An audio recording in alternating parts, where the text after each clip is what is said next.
حضرت غوث اعظم شیخ عبدالقادر جیلانی رحمت اللہ علیہ کی زندگی سے بے شمار واقعات ہمیں درس و ہدایت دیتے ہیں، جن میں ان کا ایک مشہور واقعہ پنڈت اور غوث پاک کے حوالے سے بیان کیا جاتا ہے۔ یہ واقعہ اللہ کے ولیوں کی کرامات اور حقانیت کا ایک عظیم نمونہ ہے۔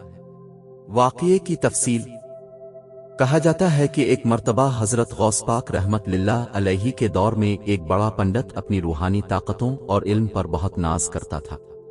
وہ کسی بھی مذہب کے عالم کو شکست دینے اور اپنے علم کے ذریعے لوگوں کو متاثر کرنے کے لیے مشہور تھا۔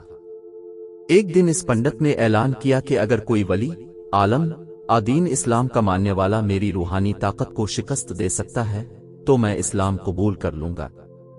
اس چیلنج کی خبر حضرت غوث پاک رحمت اللہ علیہ تک پہنچی۔ حضرت غوث پاک نے پنڈت کے چیلنج کو قبول کیا اور ایک دن طے کیا گیا۔ اس دن لوگوں کی ایک بڑی تعداد موجود تھی۔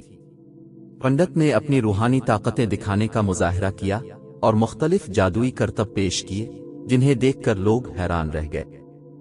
حضرت غوث اعظم رحمت اللہ علیہ نے سکون اور وقار کے ساتھ ان تمام کرتبوں کو دیکھا اور پھر اللہ تعالیٰ کی مدد طلب کی۔ اپنے پنڈت سے فرمایا، جو کچھ تم نے کیا وہ تمہاری ذات کی طاقت ہے، مگر میں جو کچھ دکھاؤں گا وہ میرے اللہ کی قدرت ہوگی۔ کہا جاتا ہے کہ حضرت غوث پاک رحمت اللہ علیہ نے اللہ کا نام لے کر ایک دعا کی، جس کے بعد پنڈت کے سارے جادوئی کرتب ختم ہو گئے اور وہ بے بس نظر آنے لگا۔ حضرت غوث پاک نے اپنی کرامت سے پنڈت کو ایسے دلائل اور نشانیاں دکھائیں جو اس کی عقل اور روحانی طاقتوں سے ماورا تھیں۔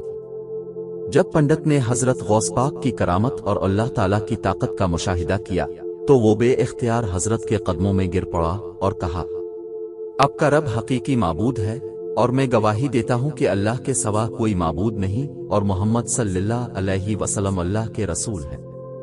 یہ واقعہ اس بات کا ثبوت ہے کہ اللہ تعالیٰ اپنے اولیاء کو ایسی قوت عطا فرماتا ہے جو دنیاوی طاقتوں اور جادوئی چالوں سے کہیں زیادہ ہے۔ یہ ایمان کی طاقت اور اللہ پر یقین کا مظہر ہے۔